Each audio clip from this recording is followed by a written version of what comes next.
అఖిలాండకోటి బ్రహ్మాండ నాయక రాజాధిరాజ యోగిరాజ పరబ్రహ్మస్వరూప సమర్థ సద్గురు సాయినాథ్ మహారాజ్కి జై. హలో అండి, అందరికీ నమస్తే. అందరూ ఎలా ఉన్నారు? అందరూ ఆరోగ్యంగా, క్షేమంగా, సంతోషంగా బాగుండాలని మనస్ఫూర్తిగా మనందరి తరపున అమ్మవారిని వేడుకుంటున్నాను.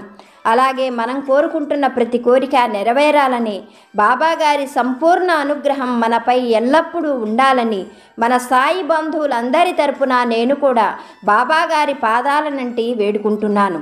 ఈరోజు బాబాగారు చాలా మంచి సందేశాన్ని మనకి అనుగ్రహిస్తున్నారు. మనకు బాబాగారు చెబుతున్నటువంటి ఆ సందేశం ఏమిటో తెలుసుకోబోయే ముందు మీ అందరికీ ఒక చిన్న రిక్వెస్ట్. కొత్తగా మన ఛానల్ని చూస్తున్నట్లయితే ఛానల్ని సబ్స్క్రైబ్ చేసుకోండి. వీడియోని మాత్రం ఎక్కడా స్కిప్ చేయకుండా చూసేందుకు ప్రయత్నం చేయండి. వీడియో నచ్చితే ఒక లైక్ చేసి సపోర్టు చేయండి. మన ఛానల్ని సపోర్టు చేస్తున్న ప్రతి ఒక్క సాయి బంధువుకి పేరు పేరున నా హృదయపూర్వక ధన్యవాదాలు తెలియజేస్తున్నాను. బాబాగారి సంపూర్ణ అనుగ్రహం మనందరిపైన ఉండాలని, మనందరి కోరికలు నెరవేరాలని మరొక్కసారి బాబాగారిని మనస్ఫూర్తిగా వేడుకుంటున్నాను.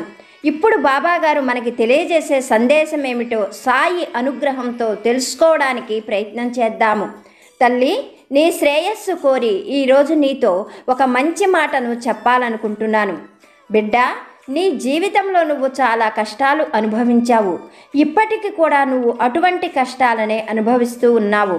కానీ ఎన్నో కష్ట నష్టాలు అనుభవిస్తున్నటువంటి నీలో ఒక గొప్ప విశేషమైన గుణం ఉన్నది. అదేమిటో తెలుసా? ఇప్పటి వరకు కూడా నువ్వు పడుతున్న బాధలన్నీ కూడా నీ కుటుంబం కోసం, గౌరవం కోసం సంతోషంగా అనుభవిస్తున్నావు. నిన్ను బాధ పెడుతున్న వారిలో కూడా మంచి మార్పు రావాలి అని పదే పదే నన్ను కోరుకుంటున్నావు.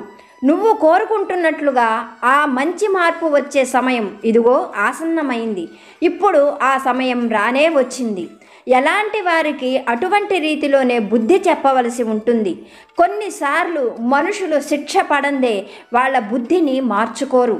నువ్వు చేసినటువంటి పొరపాటు ఏమిటో నీకు తెలుసా? మనుషుల పైపైన వేషాలు, భాషలు, వాళ్ళ తీరు తెన్ను చూసి వాళ్ళని అంచనా వేస్తావు. చాలా తేలిగ్గానే నువ్వు మోసపోతున్నావు. అందువల్లనే నువ్వు ఇన్ని ఇబ్బందులను ఎదుర్కోవలసి వచ్చింది. ఇంకా ఇప్పుడు నువ్వు ఆ బాధలన్నీ పడవలసిన సమయం దాటిపోయింది. నీకు మంచి రోజులు వస్తూ ఉన్నాయి. ఇప్పటి వరకు నిన్ను ఇబ్బందులు పెట్టిన వారిని ఏ విధంగా ఇబ్బంది పెట్టి వాళ్ళ గుణాన్ని నేను మార్చబోతున్నానో నువ్వు కళ్ళారా చూడబోతూ ఉన్నావు. నేను వాళ్లకు తగు రీతిలో బుద్ధి చెప్పబోతున్నాను. అయితే బిడ్డ, నిన్ను ఒక విషయంలో గట్టిగా హెచ్చరించదలుచుకున్నాను. బాగా గుర్తుపెట్టుకో. కొంతమంది పైకి కనిపించినంత మంచిగా వారి మనస్సు ఉండదు. వాళ్ళు లోపల ఎంతో కుళ్ళు స్వభావంతో ఉంటారు. అలాగే పైకి కనిపించినట్లుగా కాకుండా వాళ్ళ మనస్సులో భయంకరమైన ఆలోచనలు చేస్తూ ఉంటారు. సాధ్యమైనంత వరకు అటువంటి వారికి దూరంగా ఉండడం నీకు ఎంతో మంచిది. నీకు అది సాధ్యపడటం లేదు కనుక నీ కుటుంబంలో మంచి మార్పును తీసుకొచ్చేందుకు నీ సాయి నీ ముందుకు వచ్చాడు. నీకు ఒక విషయాన్ని చెబుతాను, బాగా గుర్తుపెట్టుకో. ఇటువంటి మనస్తత్వం ఉన్నవారు పాముల కన్నా కూడా చాలా ప్రమాదకరమైన వారు. అలాగే పిశాచాలు, దయ్యాల కన్నా కూడా భయంకరమైన వారు. వీరు తమను నమ్ముకున్న వారికి ఎలాంటి అపకారం చేయడానికైనా సరే ఏమాత్రము కూడా వెనుకాడరు. ఇలాంటి వాళ్లను ఏమాత్రము ఉపేక్షించకూడదు. తల్లి, నీకు ఒక విషయం చెబుతాను, జాగ్రత్తగా గుర్తుపెట్టుకో. కొన్నిసార్లు ముళ్ళును ముళ్ళుతోనే తీయవలసి ఉంటుంది. ఇలాంటి వారికి ఈ రీతిలోనే బుద్ధి చెప్పవలసి ఉంటుంది. త్వరలోనే నీ కుటుంబంలో ఉన్న అటువంటి మనస్తత్వం కలిగిన మనుషులను నీ సాయి బుద్ధి చెప్పి మార్చబోతున్నాడు. నీ కుటుంబంలో ఆనందము, సంతోషము వెల్లివిరియబోతూ ఉన్నాయి. నేను ఎన్నడూ అసత్యం చెప్పను. నీవు ఈ మార్పును చూసి ఆనందించే రోజులు చాలా తొందరలోనే రాబోతున్నాయి అంటూ బాబాగారు ఒక మంచి సందేశాన్ని మనకి అనుగ్రహించారు.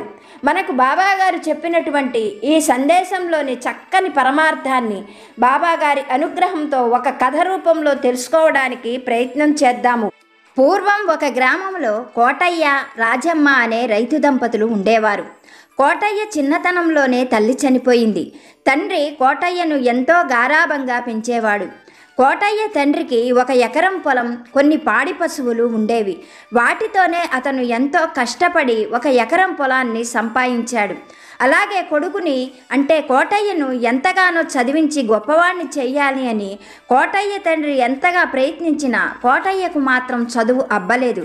కానీ తండ్రితో పాటు కష్టపడడం కోటయ్యకు కూడా అలవాటైపోయింది. కోటయ్య పెద్దవాడవుతూ ఉండగానే కోటయ్య తండ్రి కూడా అనారోగ్య సమస్యలతో చనిపోయాడు. అప్పటి నుండి కోటయ్య రెక్కలు ముక్కలు చేసుకొని తండ్రి ఇచ్చినటువంటి ఎకరం పొలాన్ని, కొన్ని పశువులను కూడా బాగా అభివృద్ధి చేశాడు. తండ్రి ఇచ్చిన ఎకరం పొలాన్ని 3 ఎకరాలు చేశాడు. అలాగే పాడి పశువులు కూడా ఇప్పుడు కోటయ్యకు సమృద్ధిగా ఉన్నాయి. కోటయ్య పెద్దవాడైన తరువాత అతని తీరు తెన్ను మంచితనము తెలిసిన బంధువులు రాజమ్మ అనే ఆమెతో కోటయ్యకు చక్కగా వివాహం జరిపించారు.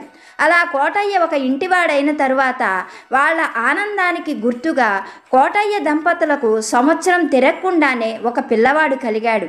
ఆ పిల్లవాడికి కోటయ్య గోవిందు అని పేరు పెట్టి చాలా అల్లారుముద్దుగా పెంచుకుంటూ ఉన్నాడు.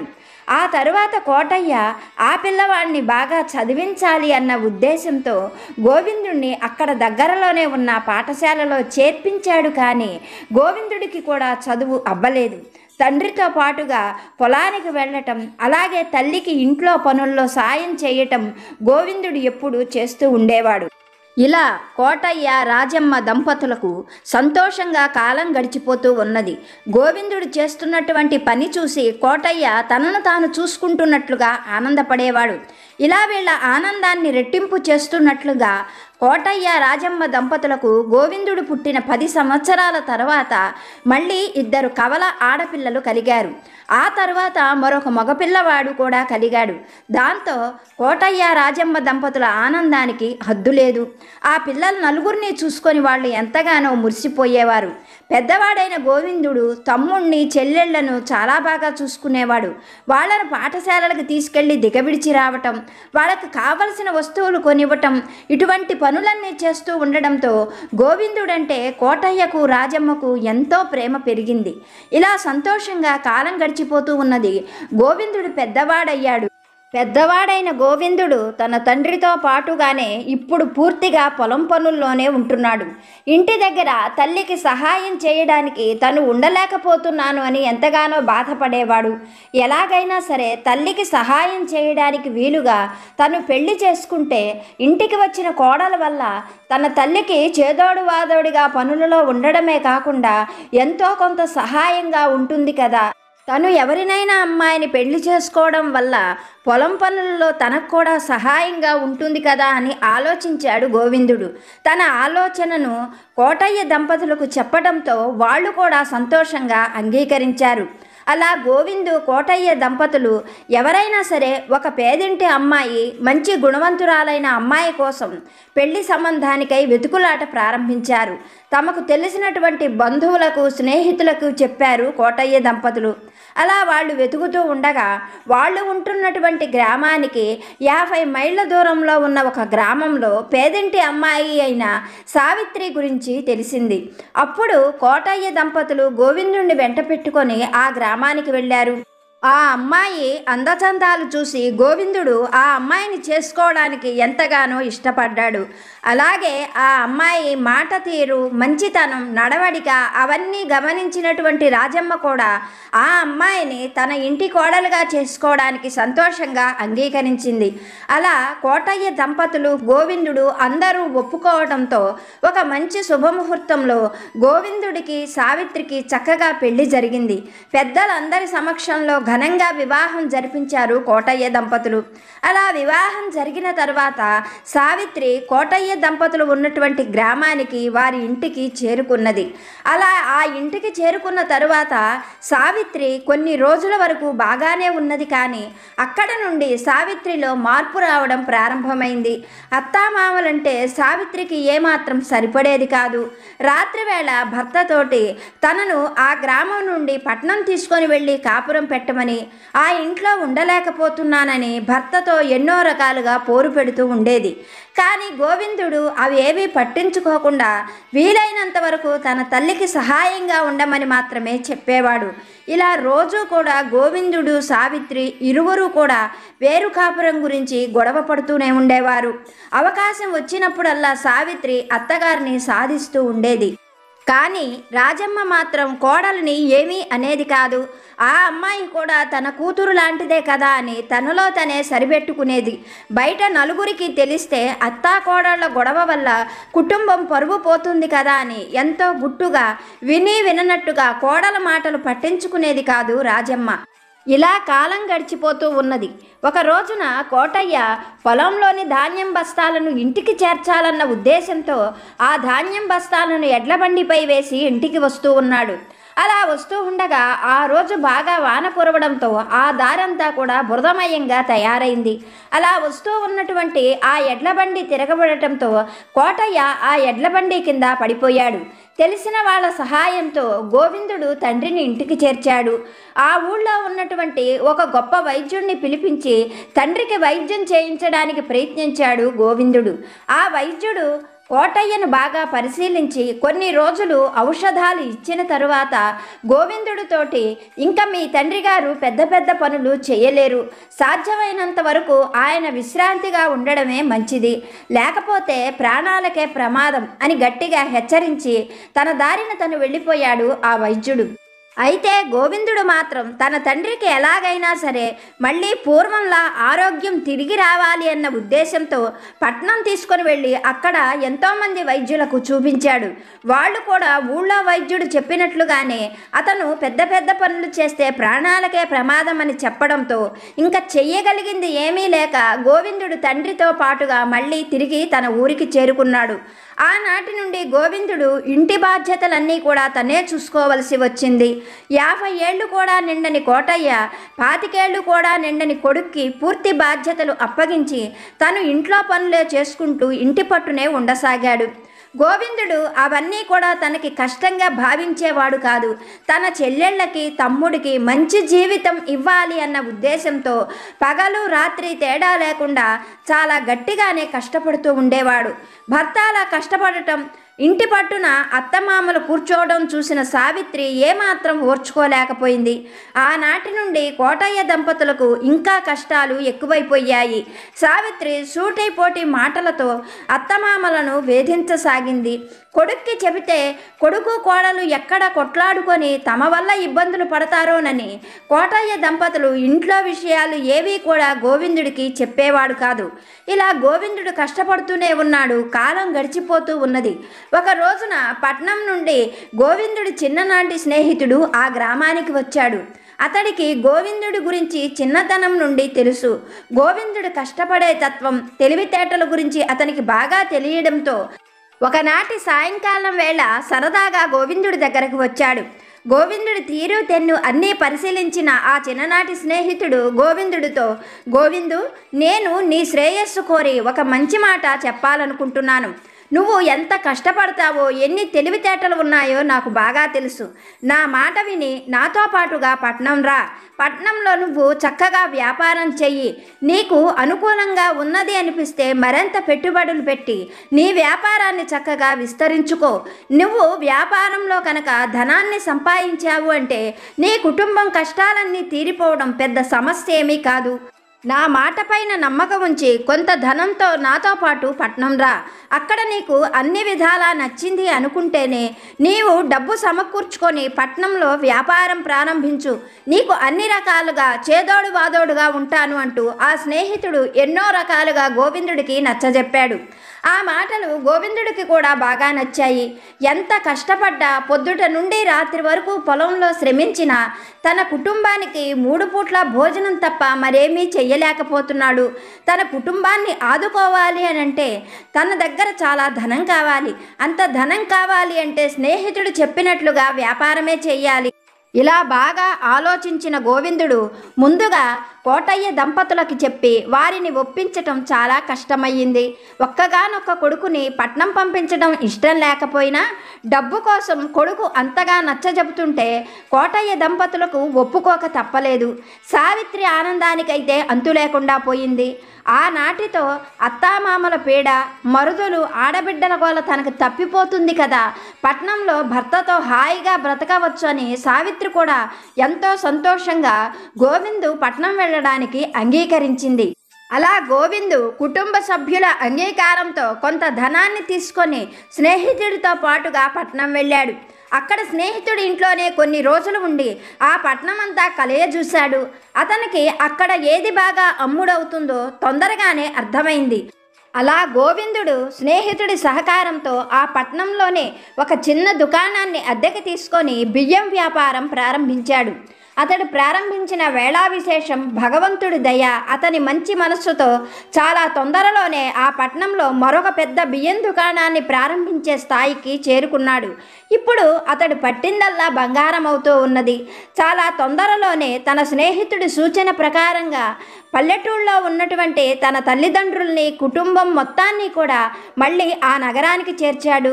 ఆ నగరంలోనే ఒక పెద్ద ఇల్లు సొంతంగా కొనగలిగాడు గోవిందుడు. ఆ ఇంట్లోనే తల్లిదండ్రులతో పాటుగా ఉంటున్నాడు. కానీ సావిత్రికి ఏమాత్రం ఇది నచ్చలేదు. తన భర్త తననొక్కదాన్నే పట్నం తీసుకొని వస్తాడు అనుకుంటే తల్లిదండ్రులను, మరిదిని, ఆడబిడ్డల్ని కూడా వాళ్లతో పాటుగా తీసుకొని రావడం ఏమాత్రం నచ్చకపోయినా భర్తను ఏమీ అనలేక ఆయన లేనప్పుడు ఇంట్లో వీళ్ళని బాగా సతాయిస్తూ ఉండేది సావిత్రి. వాళ్ళను సూటిపోటి మాటలు మాట్లాడుతూ ఉన్న రాజమ్మ, కోటయ్య దంపతులు అలవాటైపోయినదే కదా అని ఆమె మాటలు పట్టించుకునేవారు కాదు. ఎలాగైనా సరే అత్తమామల పీడ విరగడైపోవాలని ఎన్నో రకాలుగా దేవుళ్లకు మొక్కుకునేది సావిత్రి. ఇలా వేగంగా కాలం గడిచిపోతూ ఉన్నది. ఇప్పుడు గొప్ప ధనవంతుడయ్యాడు గోవిందుడు. అతనికి బాగా డబ్బు సమకూరటంతో తమ్ముణ్ణి గొప్ప చదువులు చదివించాడు. తన పలుకుబడితో జమీందారు దివాణంలో మంచి ఉద్యోగం తమ్ముడికి వచ్చేటట్లుగా చెయ్యగలిగాడు. అలాగే చెల్లెళ్ళిద్దరికీ కూడా గొప్ప ధనవంతుల సంబంధాలతో చక్కగా వివాహాలు జరిపించాడు. ధనం సమృద్ధిగా ఉండడంతో ధనాన్ని గురించిన ఆలోచన మరొకటి లేదు గోవిందుడికి. కానీ ఇంటి దగ్గర మాత్రం సావిత్రి అత్తమామల పీడ వదిలించుకోవడం ఎలాగా అని మాత్రమే ఆలోచిస్తుండేది. భర్త ఇంట్లో లేనప్పుడు కోటయ్య దంపతుల చేత ఎన్నో పనులు చేయించేది సావిత్రి. కొడుక్కి ఈ విషయాలు తెలిస్తే బాధపడతాడు అని రాజమ్మ కానీ కోటయ్య కానీ కోడలి విషయాలు ఏవీ కూడా గోవిందుడితో చెప్పేవాడు కాదు. గోవిందుడు ఉన్నప్పుడు ఒక రకంగా, లేనప్పుడు మరొక రకంగా ప్రవర్తిస్తూ అత్తమామల్ని హింస పెట్టడమే సావిత్రికి చాలా ఆనందం కలిగించే పని. ఇలా ఉండగా ఒకనాటి మధ్యాహ్నం వేళ వంట పనులు పూర్తి చేసుకొని తన గదిలోకి వెళ్ళబోతున్న రాజమ్మకు పెరటిలో నుండి ఒక పెద్ద త్రాచుపాము రావడం, అది తమ గదిలోకి వెళ్ళడం చూసి పెద్ద పెద్దగా కేకలు వేయసాగింది. బయటకు వచ్చిన సావిత్రి తాచుపాము అత్తగారి గదిలోకి వెళ్ళడం చూసి కూడా, పామా ఎక్కడా? నాకు కనపడలేదే, మీరు ఎందుకు అనవసరంగా పెద్ద పెద్దగా అరుస్తున్నారు? దేన్ని చూసి ఏదనుకున్నారో? పాము లేదు, ఏమీ లేదు అంటూ మళ్ళీ తన గదిలోకి వెళ్ళిపోయింది. పాము వల్ల అయినా సరే అత్తమామల పీడ విరగడైపోతే అదే చాలు అని తన గదిలోకి వెళ్ళి ఎన్నో రకాలుగా దేవుళ్లకు దండం పెట్టుకుంటున్నది. పాము వాళ్ళ గదిలోకి వెళ్ళడం చూసిన రాజమ్మకు కాళ్ళు చేతులు ఆడలేదు. గదిలో భర్త నిద్రపోతూ ఉన్నాడు. ఏం చేయాలో అర్థం కాని రాజమ్మ పరుగులాంటి నడకతో వీధిలోకి వెళ్ళింది. తెలిసిన వాళ్ళు కనపడితే వాళ్లకు చెప్పి ఊరి చివర ఉన్న మంత్రాల మంగయ్యను పిలుచుకురమ్మని వేడుకుంటున్నట్లుగా వాళ్ళని అడిగింది. వాళ్ళు రాజమ్మ చెప్పినట్లుగానే ఊరి చివర ఉన్న మంగయ్యతో విషయమంతా చెప్పారు. మంగయ్య పరుగులాంటి నడకతో రాజమ్మ ఇంటికి వచ్చాడు. రాజమ్మ జరిగిన విషయమంతా చెప్పి ఎలాగైనా సరే ఆ పాము బయటికి వెళ్ళేటట్లుగా చెయ్యమంది. మంగయ్య గుప్పెడి ఇసుకను చేతిలోకి తీసుకొని కళ్ళు మూసుకొని ఏవో మంత్రాలు చదివి ఆ ఇసుకను ఇంటిపై జల్లి రాజమ్మతో, తల్లి నువ్వేమీ భయపడవలసిన పని లేదు. నేను చదివిన పాము మంత్రం వల్ల మీ ఇంట్లోకి వచ్చిన పాము నీరసంగా మారిపోతుంది. ఎవ్వరికీ ఎటువంటి హాని చేయదు. నా మాట నమ్మి మీరు నిశ్చింతగా ఉండండి. మీరు ఇంట్లోకి వెళ్ళి హాయిగా మీ పనులు చేసుకోండి అంటూ మంగయ్య అక్కడ నుండి వెళ్ళిపోయాడు. మంగయ్య అలా చెప్పగానే రాజమ్మకు ధైర్యం కలిగింది. లోపలికి వస్తూ ఉన్న రాజమ్మకు తమ గదిలో నుండి పాము బయటకు రావడం, ఆ పాము గది బయట నిలబడి చూస్తూ ఉన్న కోడలి వైపు వెళ్ళడం గమనించింది. అంతలో తన వైపు వస్తున్నటువంటి పామును చూడగానే సావిత్రి ఒక్కసారే పెద్దగా అరుస్తూ కింద పడిపోయింది. ఈ గందరగోళంలోనూ ఈ అరుపులలోనే అక్కడ ఉన్న పాము చెరచెరా పాకుతూ పెరటి గుమ్మం నుండి బయటకు వెళ్ళిపోయింది. అలా పాము వెళ్ళిపోయిన కొంతసేపటికి సావిత్రి పైకి లేవడానికి ఎంతగా ప్రయత్నించినా నీరసం వల్ల పైకి లేవలేకపోయింది. రాజమ్మ వైద్యుడిని పిలిపించిన తరువాత వైద్యుడు సావిత్రిని బాగా పరీక్షించి పామును చూసి సావిత్రి భయపడిందని, కొన్ని రోజులు మందులు వాడితే ఆమె నీరసం పూర్తిగా తగ్గిపోతుందని చెప్పి మందులిచ్చి వెళ్ళిపోయాడు. 2 వారాలు గడిచింది కానీ సావిత్రికి నీరసం ఏమాత్రము తగ్గలేదు. కాళ్ళు చేతులు కదిలించడం కూడా సావిత్రికి ఎంతో కష్టంగా అనిపించింది. ఇంటి పని మొత్తము కూడా ఇప్పుడు రాజమ్మ మీదనే పడింది. సావిత్రికి తనకు నీరసంతో అనారోగ్యంగా ఉన్నది అన్న బాధ కన్నా ఇంటి పని మొత్తం అత్తగారి మీద పడి అత్తగారు అవస్థలు పడుతున్నది అన్న సంతోషంతో హాయిగా అలా మంచం మీద పడుకొని విశ్రాంతి తీసుకుంటూ మందులు వాడుకుంటూ తనలో తానే రాక్షసానందం పొందుతున్నది సావిత్రి. అయితే తల్లి ఒక్కతే ఇలా ఇంటి పని అంతా చేస్తూ ఇబ్బందులు పడటం చూసిన గోవిందుడు ఆమె కోసం చుట్టాలను ఇంటికి పిలవడం కానీ ఎవరినైనా పని మనుషుల్ని పెట్టడం కానీ చెయ్యాలి అనుకొని ఆ విషయాన్ని సావిత్రికి చెప్పాడు. అందుకు సావిత్రి ససేమిరా అంగీకరించలేదు. చుట్టాలు ఇంటికి వస్తే ఇల్లంతా గుల్ల చేస్తారని, పని మనుషులు కొద్దిపాటి పనులకు కూడా ఎక్కువ డబ్బులు అడుగుతారని, అట్లాంటి పనులేమీ చెయ్యొద్దు అని చెప్పి మొండితనంగా మంకు పట్టు కూర్చుంది సావిత్రి. ఆమె సంగతి తెలిసిన గోవిందుడు ఏమీ చేయలేక ఆమెతో వాదించలేక వెళ్ళిపోయాడు. ఆ ఇంటి పని మొత్తము చేస్తూ రాజమ్మ చాలా ఇబ్బందులు పడుతూ ఉండేది. ఇరుగు పొరుగు వారికి సావిత్రి గయ్యాళితనం, మంకుతనం బాగా తెలుసు. అలాగే రాజమ్మ అమాయకత్వం, చేతగానితనం గురించి ఇరుగు పొరుగు వారు గుసగుసలాడుకుంటూ ఉండేవారు.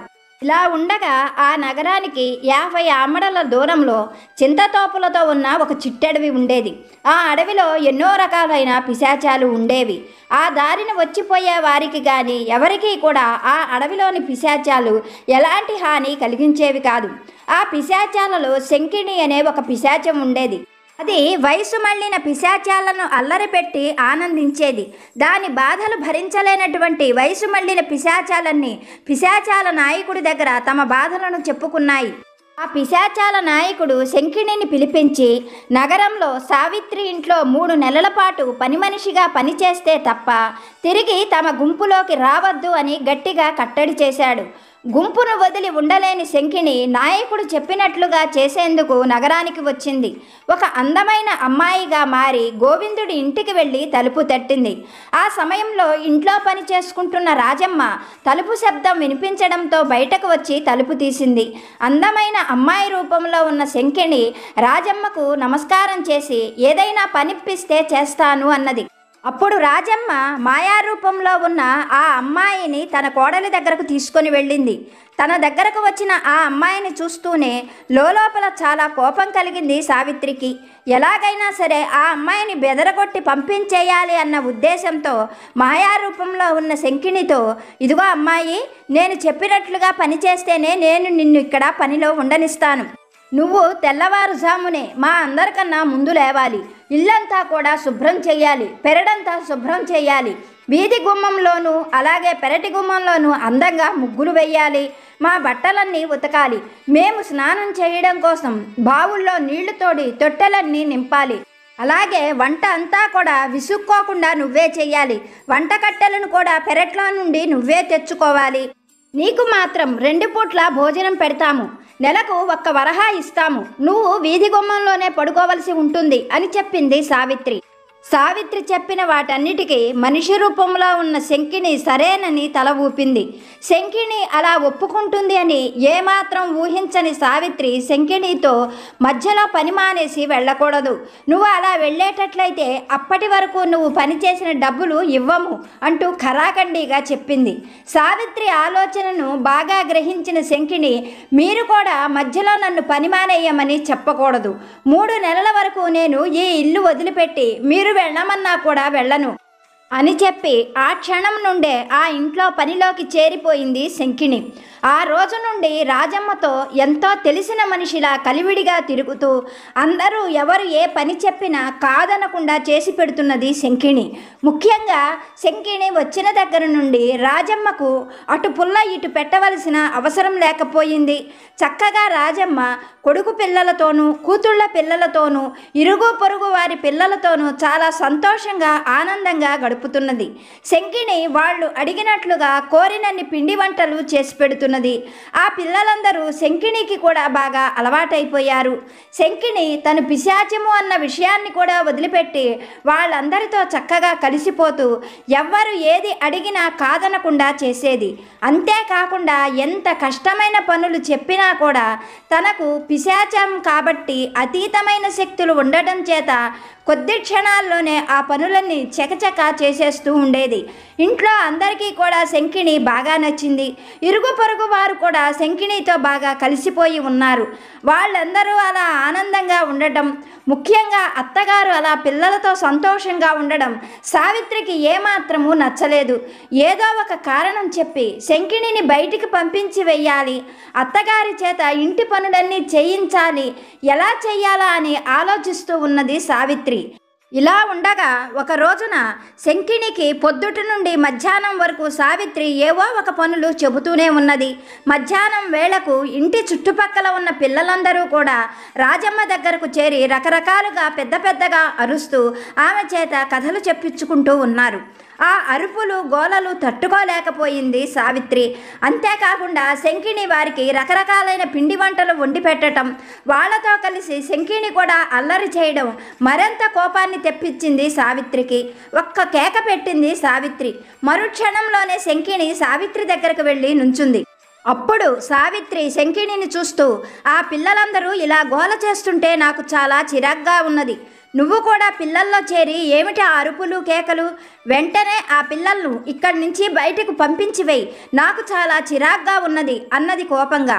అప్పుడు శంకిణి సావిత్రిని చూస్తూ, పిల్లలన్నాక అల్లరి చేస్తారు, వాళ్ళెవరూ ఇటువైపు రావడం లేదు, పిల్లల వల్ల నీకు వచ్చిన నష్టమేమిటి?